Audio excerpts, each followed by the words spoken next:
Hello and welcome.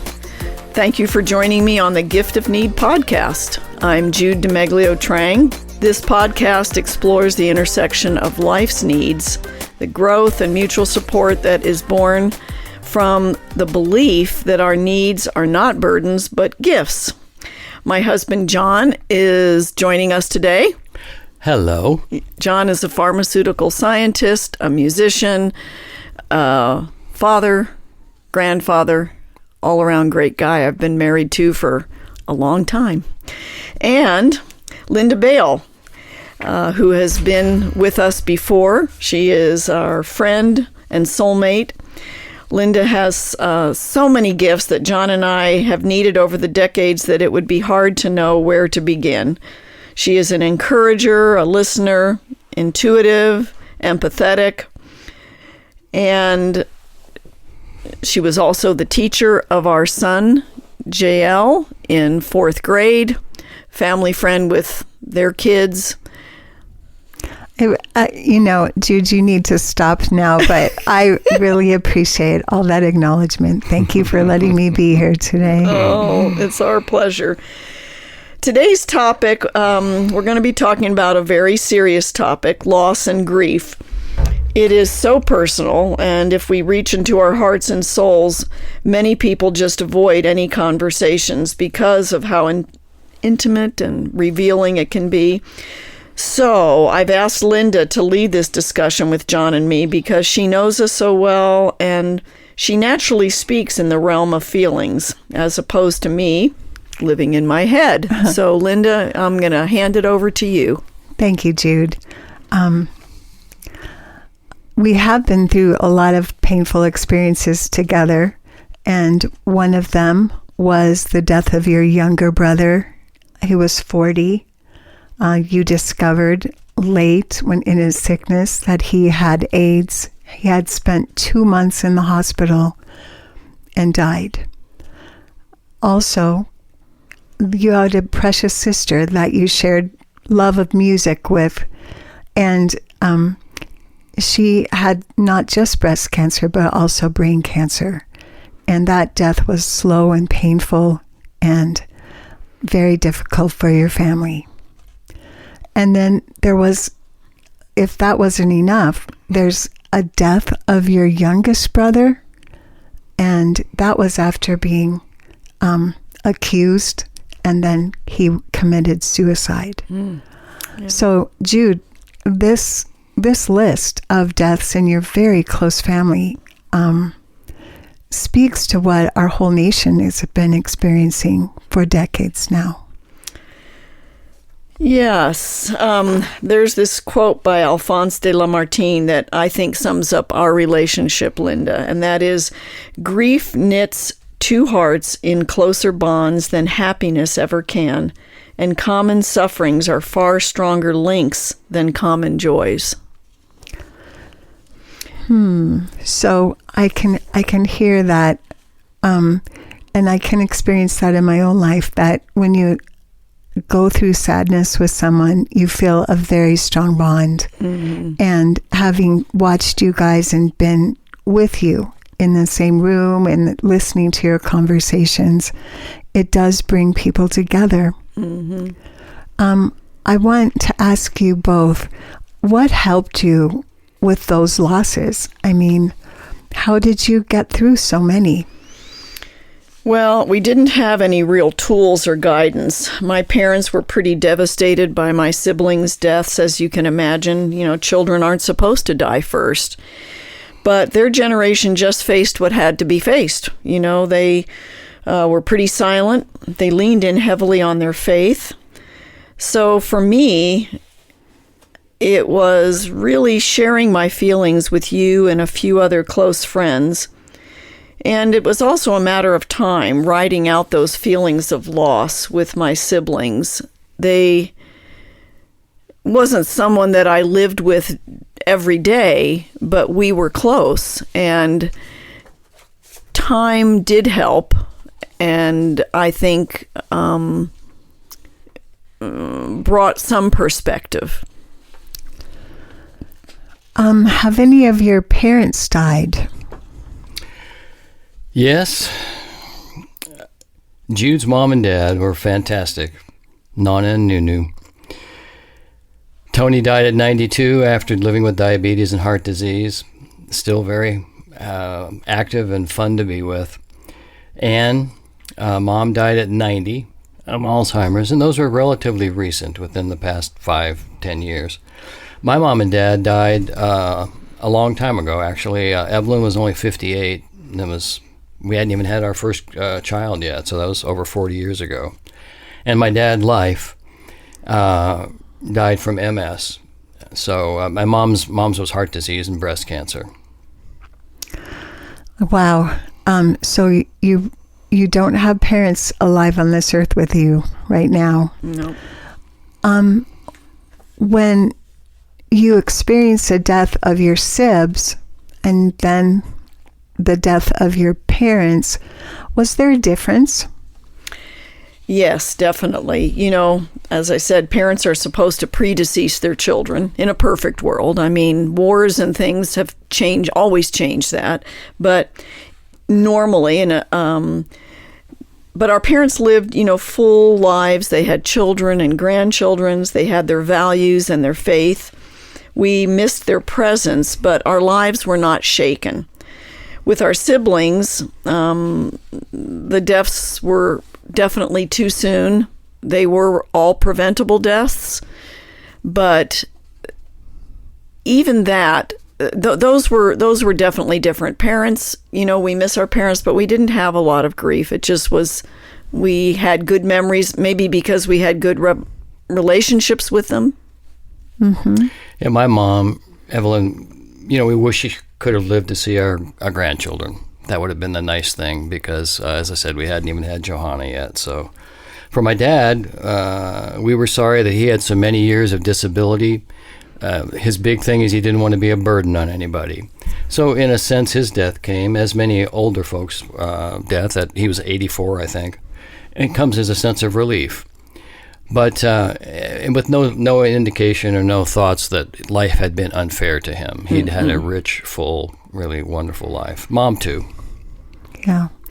Okay, so, but there's another death, one that is way closer to you, and so even hard to talk about and even say out loud, but your 25-year-old son, John Life, JL, died in 2014.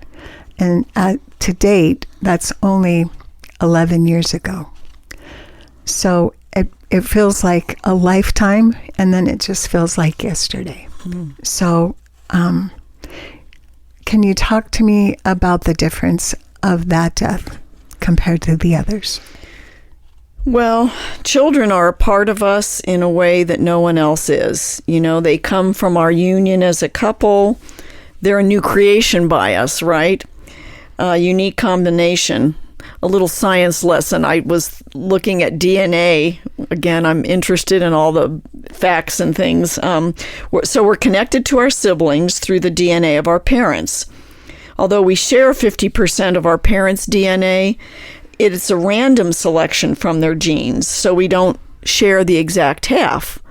But with our children, they are 50% of us, which is why, that's just a physical reason. And Elizabeth Stone said, making the decision to have a child is momentous. It is to decide to have your heart go walking around outside your body. Wow. So with JL's death, our most vulnerable part was injured, and I would say almost fatally.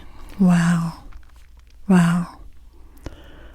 Oh, so it sounds to me like you were not equipped to deal with his death as you were with the others. No, you would have thought that with my siblings especially that it would have prepared me, but no. Oh, wow. Not really. I think especially the suddenness and the inability to say goodbye was a totally different experience. And because he died of an overdose, and that was sudden. As I recall, that period of time, we were rejoicing because it seemed like he'd come off a rehab and was starting a new location. he had a lot of hope, and having that sudden death after that made it, I think, even worse. I always talk about him having been squeaky clean. And this has happened in many times during his struggle over the 10 years. But that particular spring of 14, he was himself. He was our son, and connecting with his little nieces, and it was just a joy to see his life. Mm-hmm. You know, thankfully, we were introduced to the book by Elizabeth Kubler-Ross and David Kessler on grief and grieving, finding the meaning of grief through the 5 stages of loss. Because, as I said, we were not trained or even had anything modeled for grief or mourning from our parents' generation. And so one of the comforts of reading that book was knowing that we were normal, that these feelings that we had that were tearing us apart were not abnormal. Back a paragraph on the scenario. He had been in a sober living home that entire spring, which is a big reason for his sobriety and health. And then he needed to have all his wisdom teeth removed. And it was the wisdom of the medical profession at that time, through some of the influences of the pharmaceutical industry, of which I'm a part, that, shouldn't we just give opiates to these people for 2 weeks before and 2 weeks after? And that really kind of set John Life up. But back to this particular point, we both share a firm conviction that this world is not our home, and that the real us is not the skin and bones that we inhabit at this time, but the real us is our soul, our essence. And though we're not taught to grieve, we do all grieve, because we all experience loss. Fortunately, most of the losses in life are normal. A pet, a position, a place, even a parent. And I definitely benefited from the literature that Jude found that was available on grief. It was a gift to us in a time of intense need. But losing JL taught me that there is no right way to grieve. There's your way. And again, these insights were gifts in times of great need. They talk about denial, and to me that word is better described by saying disbelief. And it caused my mind to feel like it was playing tricks on me. There was a sense like, how could this happen? JL was in a recovery program. I just saw him the night before, talked with him on the phone, you know. It's a not wanting to face reality one way or the other, because reality is painful. So, you know, where can you go to find relief? You cannot, there's no place that you can go to escape this. Another book that a friend recommended to me was The Year of Magical Thinking by Joan Didion. And again, that let me know that the turmoil and the jumble of feelings were common, that this thought that your brain is like, you're searching for some kind of answer and some kind of relief. And something to make sense of this. Yeah, to make sense. And it does not come very quickly, I can say that.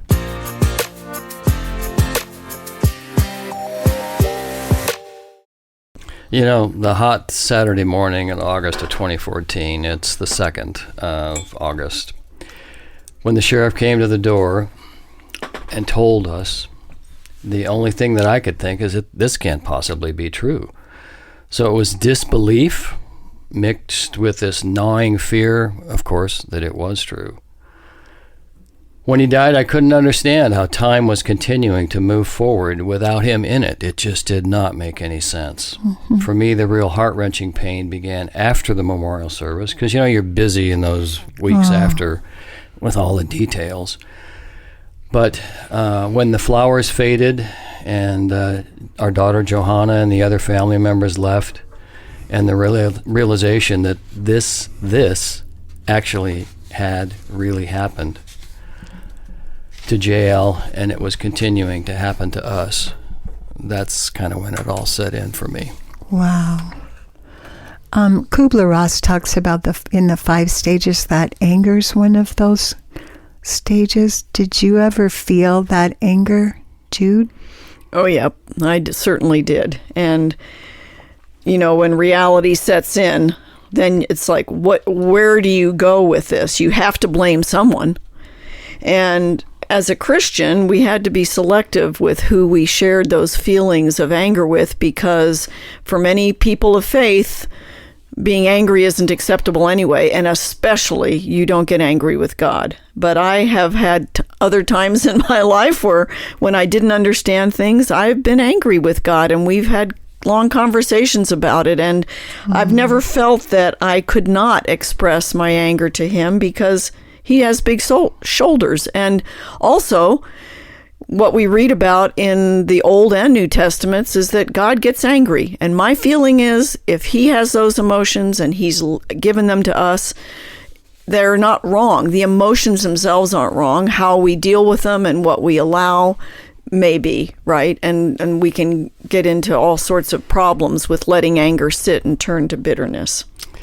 For me, I'm sure there was the anger. Well, I don't know that I really felt that much anger towards God.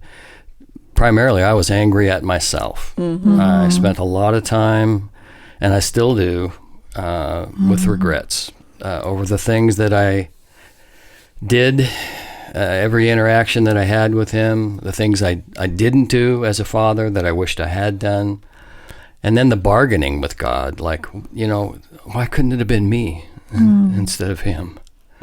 There's just lots of ways.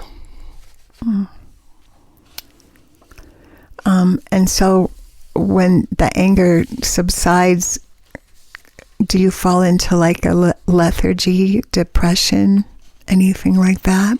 Oh, yeah. That's, when you face the facts and we truly feel our feelings, it was very dark.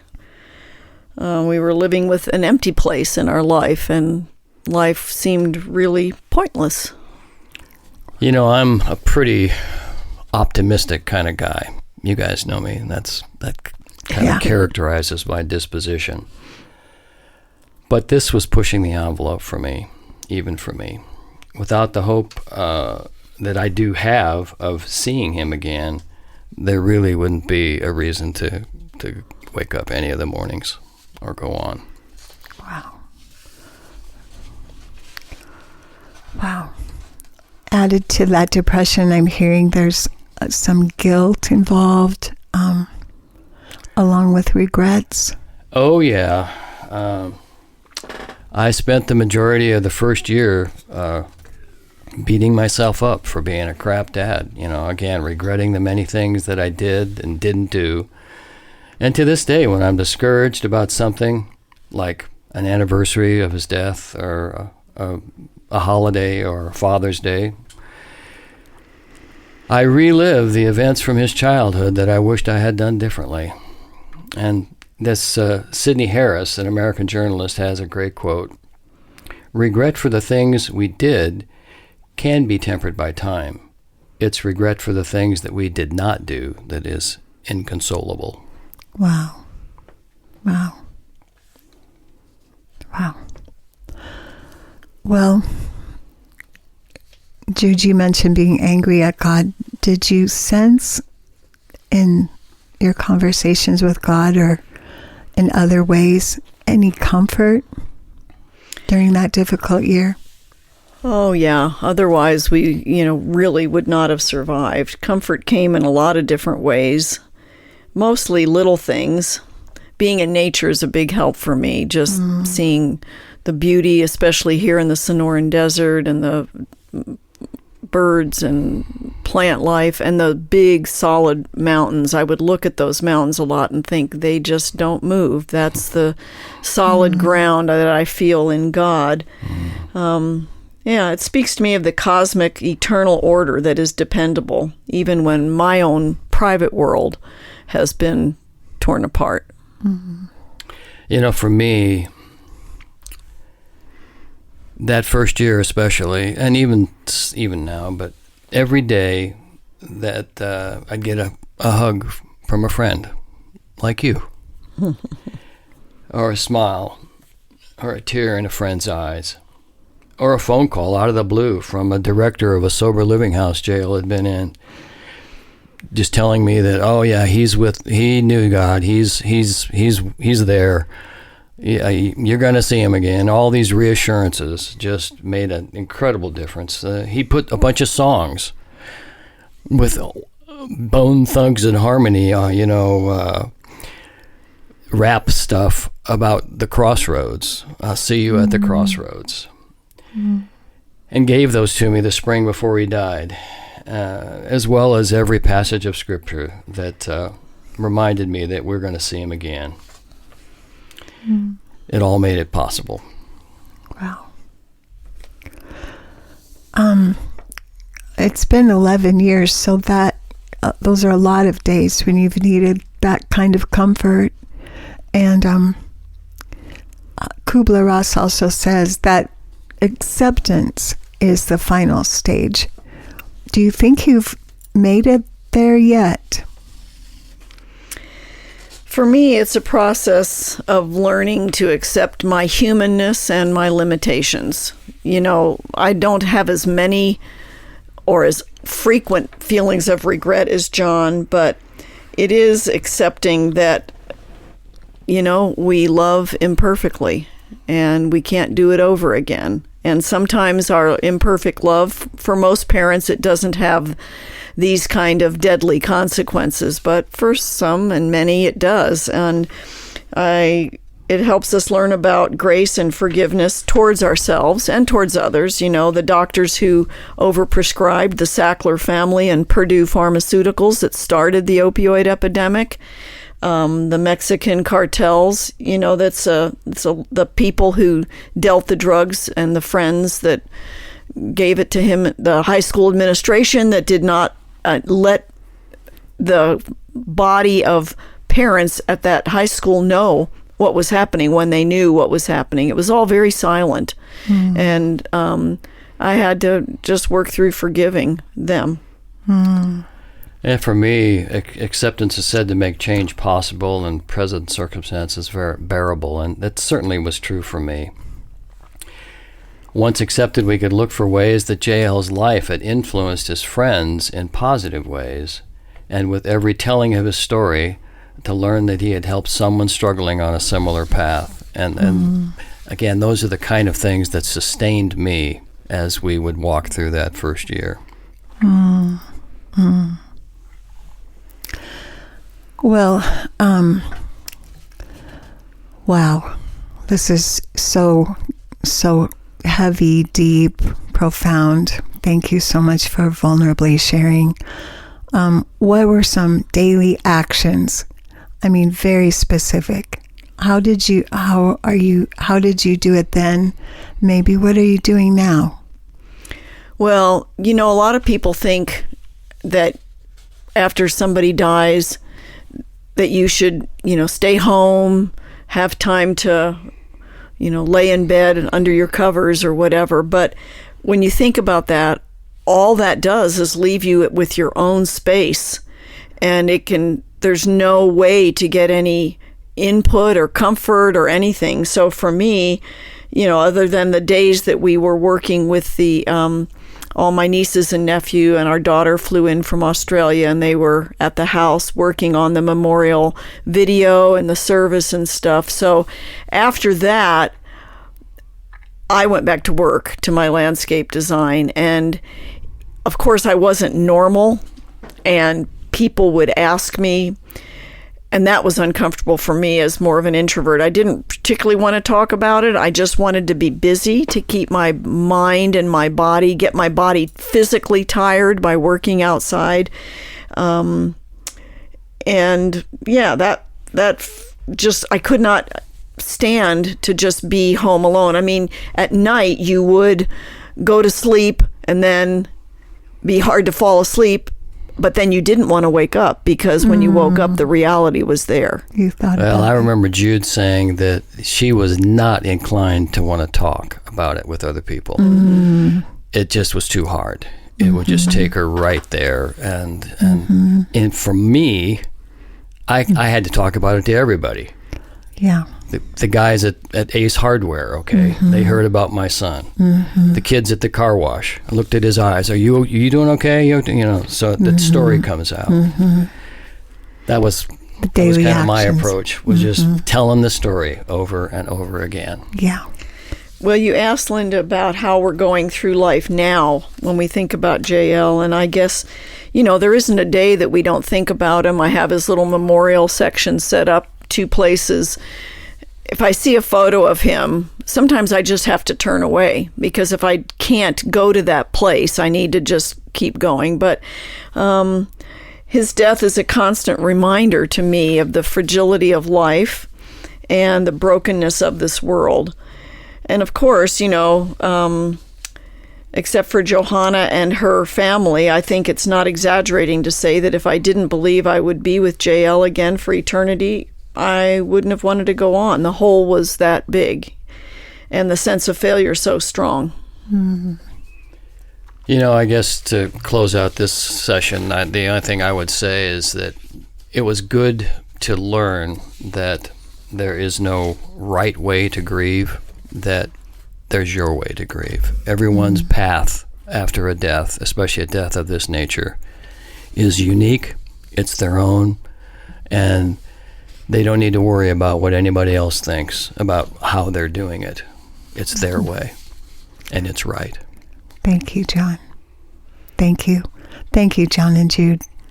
Thank you for your vulnerable sharing. Well, and thank you. I think that just as something to share with people about the tools that we maybe gained during this time was, for me, I had to learn to sit with my sad feelings, which is really hard because I'm a very impatient soul, and modeling how to grieve and mourn well, talking openly about our struggles, because loss is a common human experience, and it's the great equalizer, the rich and the poor. Where none of us are promised that we will escape death, and all the money in the world cannot protect you from a lot of the things that happen early or late in life. Next time, John and Jude, we're going to talk about finding meaning, and that is going to be really worth talking about. So, John and Jude spent many days of that first year after JL's death writing a memoir called Opiate Nation. And for them, that was the next step for them in processing their grief after the loss of their precious son. Well, thank you, Linda, for being here and guiding us in this difficult conversation. And John, of course. Thank you to everyone who joined us today. I hope you will join Linda and us for the second session on grief. Please consider subscribing to this free podcast and my free Substack newsletter and leave a review. I'd love to hear from you. Bye.